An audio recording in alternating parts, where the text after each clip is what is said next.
So now I'm gonna make one of my other 5 recipes that I make for the year. Good luck fudge, and I'm documenting this because it really is good luck. My mother always made it, and sometimes it turns out, sometimes it doesn't. That's why we call it good luck fudge.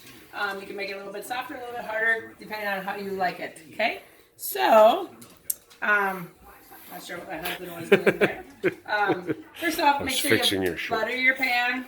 Okay, don't forget to butter that. And then the big thing is with the cream, sugar, syrup, and chocolate, you put that in first. So it is half a cup of cream, and then it's a 1/3 cup of light corn syrup. I always put a little bit more in there because it always sticks to the measuring cup. Then 2 tablespoons of butter. Turn the stovetop on, that always helps. And then my favorite, 3 tablespoons of cocoa. 1, 2, and if you're like me, I tend to heat it up a little bit more. Don't tell my husband, because he's not much of a chocolate person. Take a shot. Put one in your mouth. So then you're going to mix this up, and then, oh, I already screwed up. Don't add the butter. This is why it's called good luck fudge. Don't add the butter until it's boiling. Oh, so then you're going to stir this up once. And the sugar. Going to add my sugar.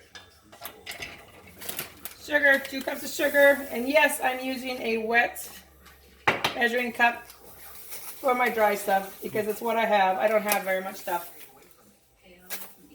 So 2 cups of sugar.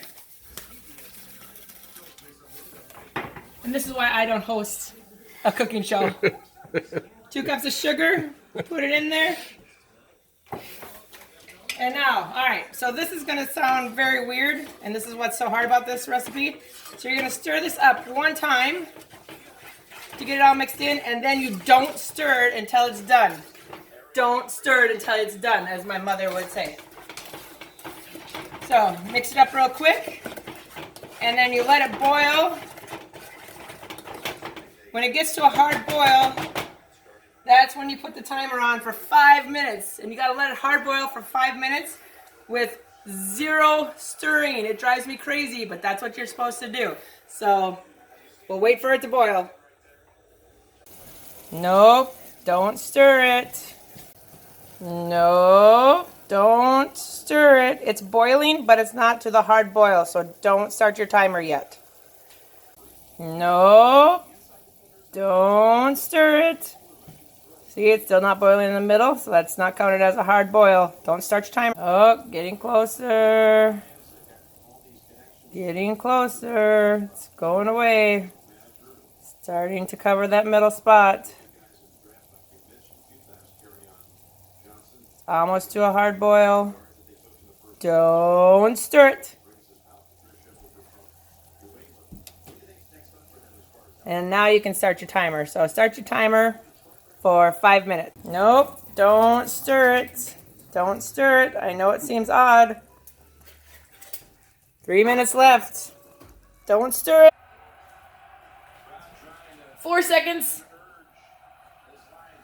All right, my favorite part. I don't know why it's my favorite part, but it's always been my favorite part. So, 5 minutes boiling. Now you get to stir it. Throw your butter in there.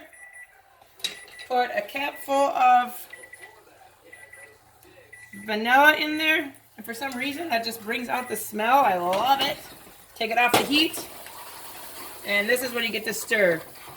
And this is when it starts smelling like fudge. And again, I don't know why. So when this happens, it starts to harden really fast. So you got to make sure you're stirring, getting all that stuff in there. Then you got to pour the nuts in there. Pour the nuts in there, Chris. Put the nuts in there. Wow! Lots of nuts. We like nuts. I'm nuts. If you're allergic to walnuts, don't put the nuts in there. Tim, too bad you're in Finland, but then we get to add nuts in here. All right, so it's starting to get hard. Notice this, it gets really hard. That's a good sign. If it doesn't start getting hard, that means your luck has kind of run out on this recipe because you actually want it to get hard. And it's so fun for kids, okay, and adults, to lick the pan because it gets hard like a hard frosting. And you know that you've done it right if it starts getting hard. There we go. Good luck, Fudge. You kind of see how it's stiff. And now you'll know you've done it right. If it starts getting hard, if it stays soft in the middle, then it's not done correctly. So we really won't know for a little while if it's done correctly or not. Hence the reason it's good luck fudge. It usually takes me 1 to 2 batches before I get it right. Have a great day, everybody. Eat more chocolate.